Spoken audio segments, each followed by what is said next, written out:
She's kicking him. Imagine that, kicking a racehorse to get him to canter. Doesn't take them long to figure out their new job. And here's what we're watching here. Some of the horses will come into the ring and they'll be overwhelmed by this atmosphere. You show off.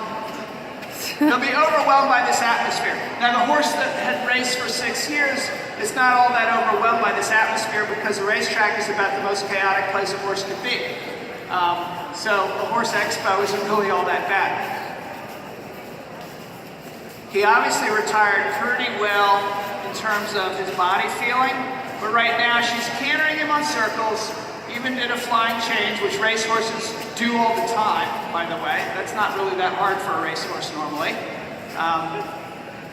But what's interesting is he's really pretty well balanced. His hind leg's coming under his body and he's not really pulling her. Let's see her trot again, Rebecca. So the title in the program was In Front of the Leg and on the Bit. She's riding this horse very forward and pushing him forward, even though he's a racehorse. And what it's doing is it's actually calming his mind because he's work, work, work, work, work, work, work. If she told him to stand, this horse might stand, but most of them wouldn't stand in here. They have to actually be worked. She would like for him, as a dressage horse, to be perfectly connected in the bridle, but on her 5th ride, she's not going to get that. On the other hand, you can see, so the reins are loose and then they're connected, and they're loose, and it's very inconsistent, right? It's not pretty at this point, although the horse moves really beautifully.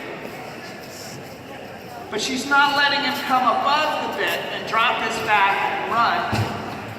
Just like some of the Western clinicians were talking about earlier, you know, the horse's head is up against your hand, he's probably upset, he's pissed off and not learning anything. So she's correcting him when he comes above the bit, but she's hoping that he's going to lower his neck a little bit and start to look for a connection as his hind legs work, work, work, work, work, and settle down into a connection. So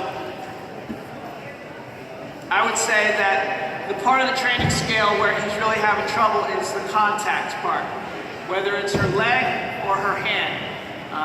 She's having to kick him a little bit more than she would a more experienced horse, and she's having to correct him in the bridle a little bit more than a more experienced horse. Let him walk a minute. God, he's a good mover. He's a good mover, right? Keep him walking for just a minute. Good. And now ask him to halt and see if he stands.